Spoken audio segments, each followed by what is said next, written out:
the Glorious 12th.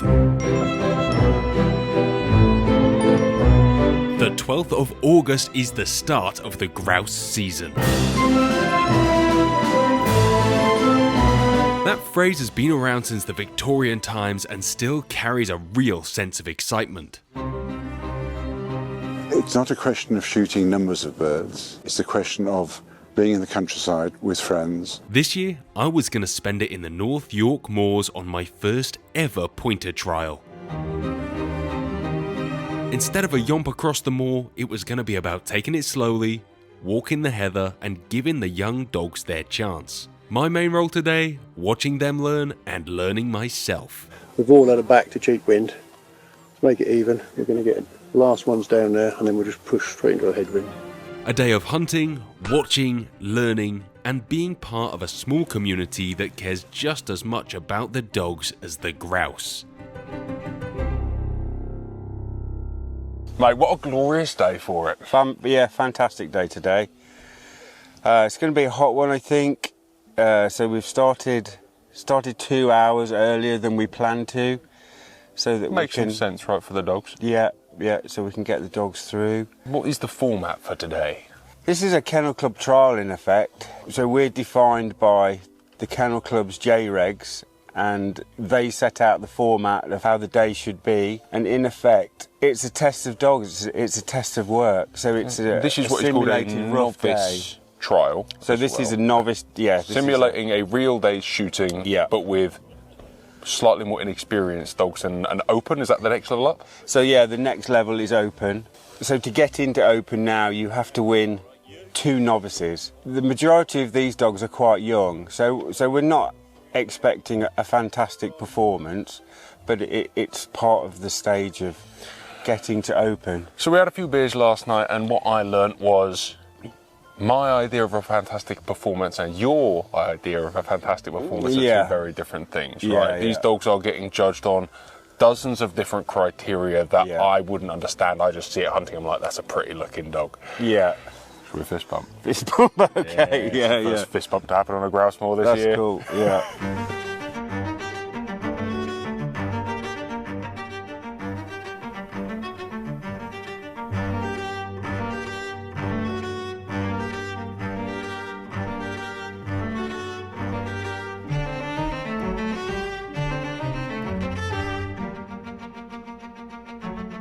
From my perspective, the rules were strict. These dogs had to be perfect. Hunt perfectly, cover the line perfectly, point perfectly, not spend too long on a scent unless there was a bird there, point hard, not run in, don't run over a bird. The list was pretty endless. As a gun, we were only supposed to be shooting birds that had been pointed properly.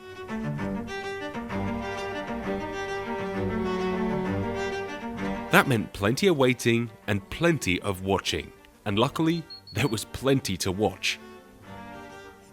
Every dog had its own style and character, and the excitement built every time one of them got a little birdie and it looked like a point was on the way.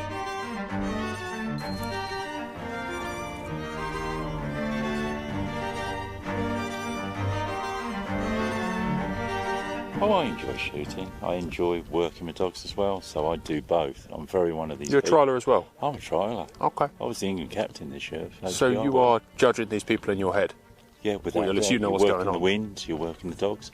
That knowledge helps when you're literally shooting because you're reading the dogs, you're working with them, and the thing is with it, you're there to try and get that bird for them. Yeah. So as soon as that last dog came, it was starting indicating you wanted to move forward to help them out. So it's so important to get that. Because the grouse do run on a bit, so there is a touch of rush. Yeah, it is. So that knowledge is helpful when you shoot, but you've got to be skillful of shooting, safety aspect wise, but really then is be able to read that dog. They get their 7 minutes. If everything goes to plan, they don't get a disqualification. They get another run if they don't get lucky enough to have a bird. They get a second run. And the thing is, it's luck of the number on the arm, whether they get birds in front of them with the right winds, and they've made use of that ground to a high standard. And that's important. Do they need a bird to win the day, right? They definitely need a bird to win the day. The thing is with it, you all want to complete your card of a hunt, a point, and then a flush, and then a retrieve. So, and then when you've got the HPR, is that very much you'll be graded on your work, and that will be according to your standard of your work. You will be placed. It's pretty cool. Oh, it is, without a doubt. It's great. It's a great sport. We've got to go. We're here for the dogs, not ourselves.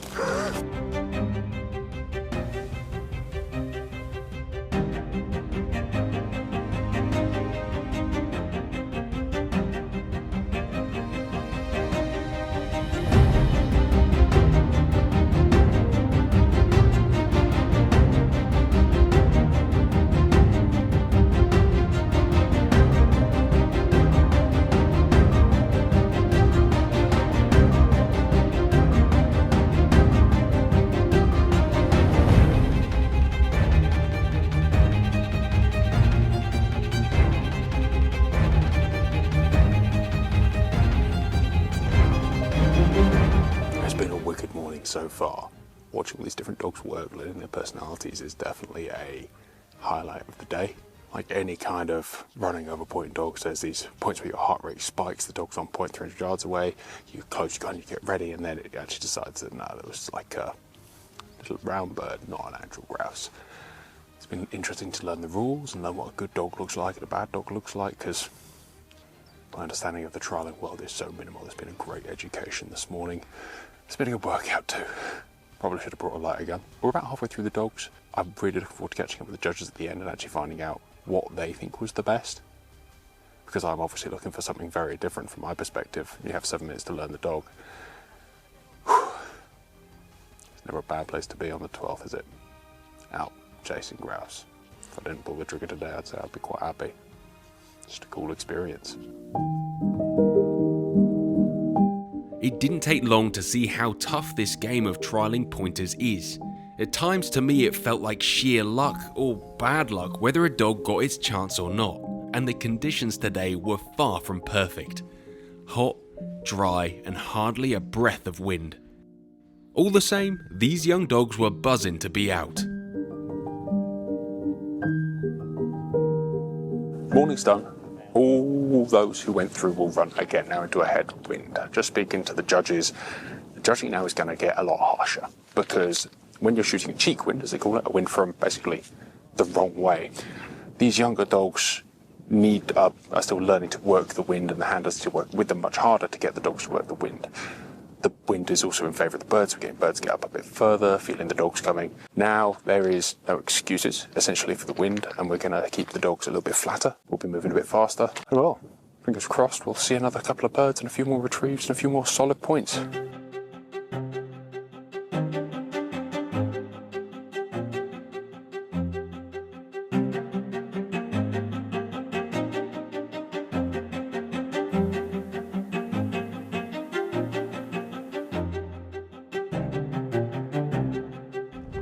Eventually, a dog locked up, solid on point. We moved in, a bird flushed, I mounted, shot, and brought it down.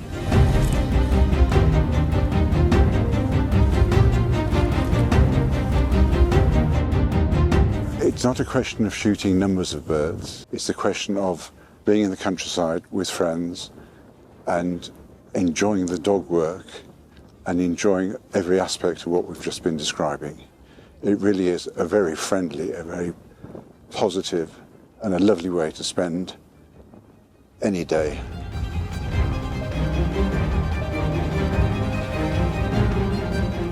There was a little moment of confusion in the middle of the day when a grouse got flushed by the judges walking up behind a dog on point.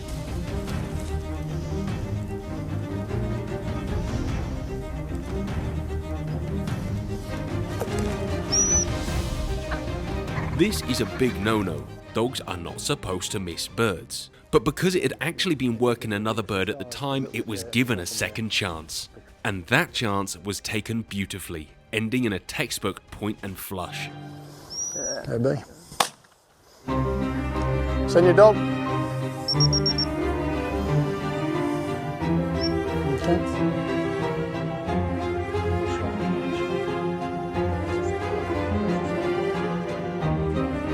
We had a section there where a dog was working in front of us. As a judge, we've walked up behind the dog, kicked a bird up, okay?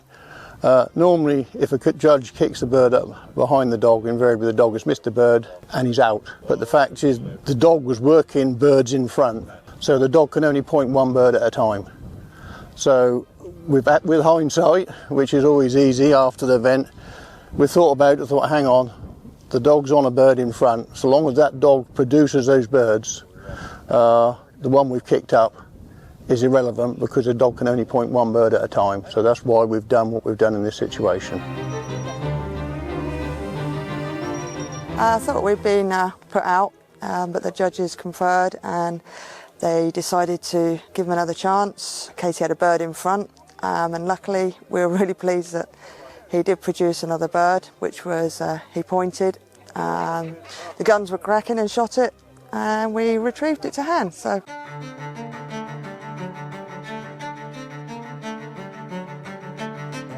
Not every run that I would consider successful, meaning a bird was flushed and shot, had a fairy tale ending. One dog ranged out on my side, locked up on point, and a grouse flushed. I moved quickly and the bismuth did its job. From where I stood, it felt like a pretty perfect moment. The dog had found its bird, held it, the bird flushed, and I shot it cleanly. But in trials, the standard is absolute. On the report of my gun, that dog had run in and as such was disqualified. As a shooter, I saw success. As a trial, it was a failure. That contrast really struck me. How close it can look to perfect, but how exact the rules are when you're competing.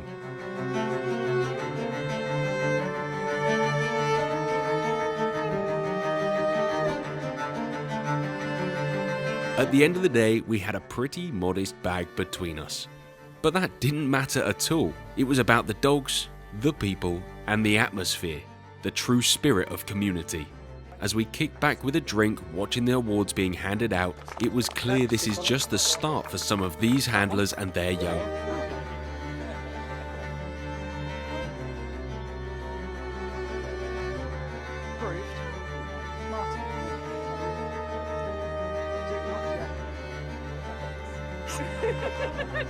For me, it was a privilege to be a part of it and a very special way to open the season.